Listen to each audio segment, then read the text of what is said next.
Salut, c'est Cyril de Web de Fou, j'espère que tu vas bien aujourd'hui. On se retrouve pour un nouveau podcast pour voir ensemble si l'emailing marche encore. Je vais te donner mon avis actuel, moi qui fais de l'emailing depuis 15 ans à peu près.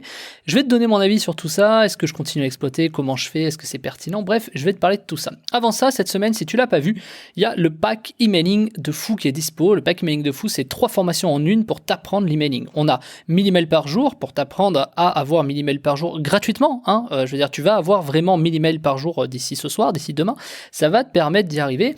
Ensuite, tu as une formation sur 50 000 emails et c'est à 100% assuré, qui elle contient beaucoup d'emails si tu veux lancer n'importe quoi, n'importe où, bref, et une dernière formation sur l'emailing de masse, puisque c'est bien beau d'avoir des emails, en avoir beaucoup, 1000 par jour ou 50 000 ou peu importe, encore faut-il savoir les envoyer. Donc, c'est ce pack-là que je t'ai fait, on m'a beaucoup demandé ce pack et il est dispo dans la description, ça s'appelle pack emailing de fou, mais je t'en parle en fin de podcast, ok? Allez, avant ça, tu connais le truc, tu cliques sur le bouton s'abonner, tu vas dans la description, il y a un lien, ça s'appelle rejoindre mes contacts privés. Tu cliques dessus, tu mets ton email et tous les matins tu reçois un fort podcast, à forte valeur ajoutée avec des informations qui vont changer ta vie et ton business, crois-moi. Également dans la description, tu as le groupe Telegram. Le groupe Telegram, c'est un endroit où on est quelques milliers dans lequel je te partage un peu ma vie, mon business, mes business, ce que je fais, mes évolutions, mes pensées, bref, tu as tout si tu veux me connaître davantage. Ok, allez, on y va pour le podcast. C'est une question où j'ai un de mes associés qui croit que l'emailing est mort depuis très très très longtemps, depuis tout le temps en fait. Et il est vrai qu'il y a eu quelques crises dans l'emailing. On a eu les crises de spam, on a eu les crises de RGPD, on a eu les crises du CPA, Chartmail. Alors CPA, si tu sais pas ce que c'est un organisme qui permet de régulariser en fait les bases pas opt-in, c'est-à-dire pas RGPD. C'était le avant RGPD en fait, et qui te accepte ou non dans le monde de l'emailing en fait pour dire ok tu peux être emailer ou non. Pour la faire très très simple et très très courte. Donc de manière pertinente, clairement, plus il y a des gens qui ont fait de la merde, plus ce qui s'est passé, c'est qu'il y a eu des régulations. Jusque-là, ça t'échappe pas, tu commences à comprendre sur le web comment ça marche, même globalement dans le monde, à force. Quand beaucoup de gens font n'importe quoi, il y a des régulations qui doivent être faites, ce qui est très logique, sinon tout part en sucette. Le truc, c'est que à chaque crise, il y a eu des concurrents qui sont morts petit à petit. Il y a eu clairement beaucoup de concurrents qui sont morts. Je crois qu'à l'époque, on devait être, un millier en France d'être emailer. Bref, aujourd'hui, on doit être une 40 ou une cinquantaine à faire vraiment de l'emailing de masse. Donc le marché s'est drastiquement réduit et pour cause, on n'est plus beaucoup à savoir faire ça, à le faire, à pouvoir exploiter et à savoir être agile là-dedans. Donc en fait, c'est ça qui est pertinent, c'est que l'emailing, bien sûr, qui marche encore, mais il faut juste changer les façons et les approches que tu as de le faire. La plupart des gens qui connaissent rien en emailing, ce qu'ils font, c'est ok, j'ai une base, je vais faire un email et je vais cliquer sur envoyer. Et ils pensent que ça suffit. Alors, par coup de bol, un jour tu vas le faire, ça va marcher, mais crois-moi, le lendemain ça marchera plus. Grosso modo, ça marche plus comme ça. À une époque, on arrivait à envoyer 500 000 emails par jour sur un même domaine, une même IP, etc. C'était possible. Ça l'est encore, mais c'est beaucoup plus délicat.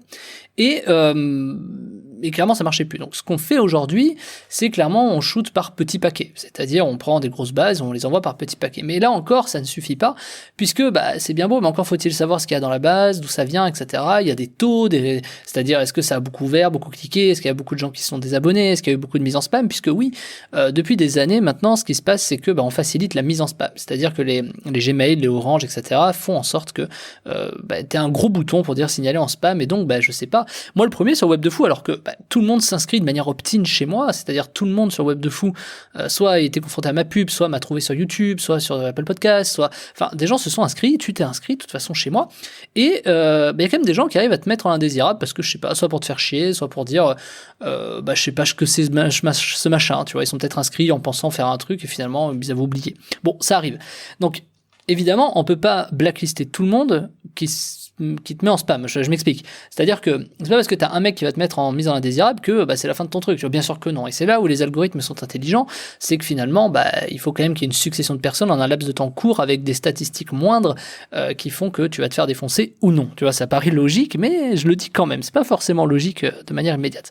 Donc, finalement, à partir du moment où tu respectes certaines règles, ça marche. Le truc, c'est que quand tu envoies 500 000 emails aujourd'hui, t'imagines, sur les 500 000, il faut quand même que tu respectes un certain nombre de facteurs, quoi. Tu vois, faut pas faire de la merde, faut quand même, faut avoir des bonnes bases email, quoi. Tu peux pas arriver et faire ça comme ça. Donc, faut les travailler au corps. C'est pour ça qu'il faut recommencer à zéro et reconstruire des réputations, etc. Donc, la question de est-ce que l'emailing marche bien ou est-ce que ça marche encore, c'est une question à laquelle je répondrai pratiquement tout le temps, oui, en fait. Il faut pas oublier que l'email, c'est quand même le levier principal de pognon. Tu peux regarder n'importe qui, n'importe où, sur n'importe quel business. Là où il fait le principal de son pognon, c'est sur l'email, en fait. Celui qui ne fait pas sur l'email, c'est qu'il exploite mal, en fait. C'est aussi bête que ça. Pourquoi ? C'est une adresse de contact. Donc, finalement, les gens qui reçoivent des emails de ton produit sont des gens qui sont intéressés, tu vois. Moi, je sais que là où je fais le plus gros de mon argent, alors c'est pas tout à fait pareil, mais je veux dire, ça reste quand même sur l'emailing. J'envoie un email pour prévenir quand mon podcast sort, enfin voilà, mais bon, là, je parle juste de web de fou, mais plus tous mes business, d'affiliation, etc. Tu sais très bien que plus tu vas relancer les gens, plus ils vont être susceptibles d'acheter. Finalement, encore un autre exemple, quand tu vois que le dimanche soir, j'envoie un dernier mail, forcément, c'est celui qui me rapporte presque le plus, tu vois, on sait très bien, il y a une urgence, il y a une fin de promo, etc. Donc, on sait pertinemment que le dernier mail que tu envoies, c'est celui où les gens vont être le plus réactifs, en fait. Mais c'est pas une question du dernier mail ou pas, ou est-ce que les gens vont être super réactifs ou pas. Le sujet, c'est quand même, on le verra cette semaine, c'est de créer quand même une relation. Donc, en vérité, tu peux pas, aujourd'hui, ce qui a évolué, c'est que tu dois créer une relation. Moi, j'ai des personnes qui me suivent sur mes business d'affiliation, ils savent pas que c'est moi, tu vois. Peut-être toi, tu reçois mes emails, tu reçois des emails de mon business d'affiliation, tu sais pas que c'est moi. Et derrière, forcément, tu as une relation qui est créée. Ah oui, lui, il m'envoie des trucs intéressants, je sais pas pourquoi, mais c'est vrai que des fois, je reçois des pubs et c'est pertinent. Donc, finalement, quand tu y penses, l'emailing peut pas mourir, c'est un peu comme une notification, c'est-à-dire est-ce que le business de la notification est foutu, tu vois, t'as tellement de notifications sur ton téléphone que est-ce que c'est pertinent, tu vois, combien de notifs t'évites d'avoir, tu vois ce que je veux dire. Ce que j'essaie de t'expliquer, c'est que tant qu'on permettra aux gens de les contacter, le canal qui permettra de les contacter ne mourra pas. En gros, dire est-ce que l'emailing est mort, c'est comme dire est-ce que la pub sur internet est morte, tu vois. Enfin, tant que tu auras des manières et des leviers de faire de la publicité, tant que tu auras Facebook qui accaparera de la donnée, tant que tu auras YouTube Google qui accaparera de la donnée, ce sera toujours pertinent d'avoir un moyen de contact. Et quand tu as des gens finalement que tu ne connais pas qui voient ta pub, le but c'est quand même de récupérer leur email pour te débrouiller à créer une relation et faire en sorte qu'ils achètent chez toi, ou à défaut, si tu veux pas vendre de produits, qu'ils te connaissent et te suivent, tu vois, pour peut-être construire une audience, etc. Combien de fois ça nous arrivait de prendre des prestations de personnes qui voulaient augmenter leur chaîne YouTube de, 5, 10 000 abonnés. Donc bon, il y a un étalement des bases mail, on shoot tant, on peut vite faire décoller des chaînes, hein. C'est pas si compliqué. Le sujet qui est important, c'est pourquoi est-ce qu'on fait de l'emailing ? Est-ce que tu as des choses à vendre ? Si tu n'as rien à vendre, est-ce que tu fais de l'affiliation ? Est-ce que tu sais rédiger des emails ? Est-ce que c'est quand même pertinent de savoir rédiger des emails ? Je le dis, mais c'est quand même pertinent. C'est ce genre de choses qu'il faut se poser comme question. Parce que l'emailing ne marche plus à partir du moment où tu sais pas quelle offre t'envoies, qui sont les gens qui composent ta base de données et que tu ne les animes pas. Là, tu vas dire, ah oui, ça marche pas. Ensuite, il y a une autre façon qui fait que l'emailing ne marche pas, c'est t'as des bases et t'envoies un mail qui, pour toi, est bon, mais ne marche pas. Les gens cliquent pas et vendent pas. Pourquoi ? Parce que, en fait, toi, ce qui est bon pour toi, c'est pas forcément ce qui est bon pour ton audience. Il faut juste savoir leur parler. Donc, évidemment qu'il faut tester pour faire en sorte de trouver le bon message qui correspond à ton audience. C'est un peu comme avoir... Je sais pas, moi je suis un gars, ok, je vais parler comme ça. C'est un peu comme si tu avais 10 nanas en face de toi et je sais pas, tu dois avoir un message pour, je sais pas, tu dois envoyer un seul message pour qu'il y ait sur ces 10 qu'il y ait un maximum de personnes de femmes qui te donnent leur numéro. Imaginons. Le sujet c'est que bien sûr si tu fais une phrase qui te correspond à toi, il y a peu de chances que ça marche. Pourquoi ?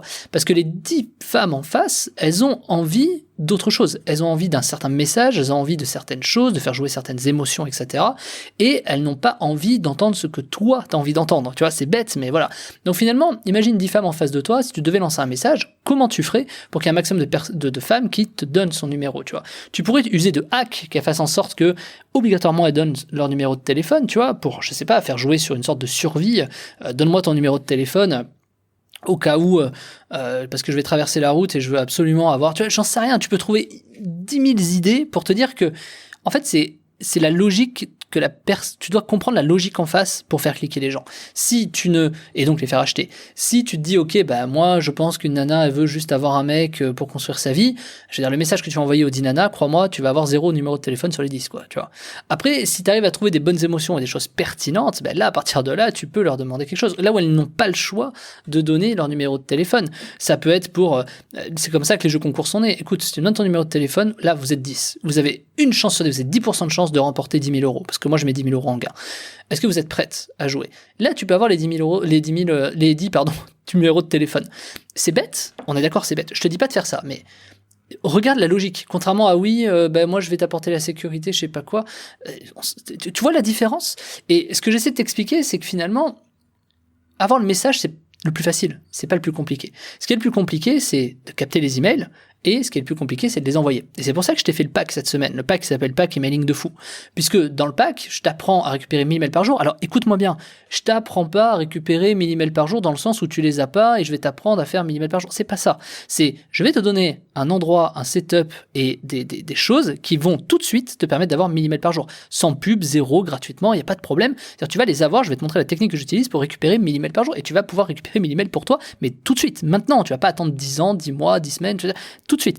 Donc, une fois que tu as cette audience, il faut que tu arrives à les envoyer. C'est pour ça que dedans, je te mets également dans le pack une formation qui t'explique comment envoyer des emails. Tu vois, quand on envoie 1000 emails par jour, c'est pas la même chose que d'envoyer 4 emails par jour, tu vois. C'est bête. Mais voilà. Et comment on construit tout ça? C'est-à-dire, comment est-ce que tu construis tes segmentations, quand les mecs ouvrent, cliquent, etc. Bref, il y a tout ce qu'il te faut dans cette formation.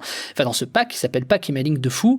C'est très rare que je fasse des packs. Alors, profites-en, parce que de toute façon, à la fin de cette semaine, tu as bien compris, 23h59 dimanche, il n'y a plus le pack. Il disparaîtra, je le supprimerai. C'est-à-dire que c'est pas un pack que je vais remettre, je sais pas où. Non, c'est un pack, je le fais vraiment pour l'occasion. On m'a beaucoup demandé des packs sur l'email, un ensemble de formations. Voilà, je l'ai fait, ce qu'on appelle un bundle. Je l'ai fait, j'ai fait ce pack. Et profites-en, tout simplement. Le lien en description s'appelle Pack Emailing de fou. Tu cliques, tu passes ta commande, on se rejoint de l'autre côté avec les 3 formations en une. Ok? Allez, à tout de suite.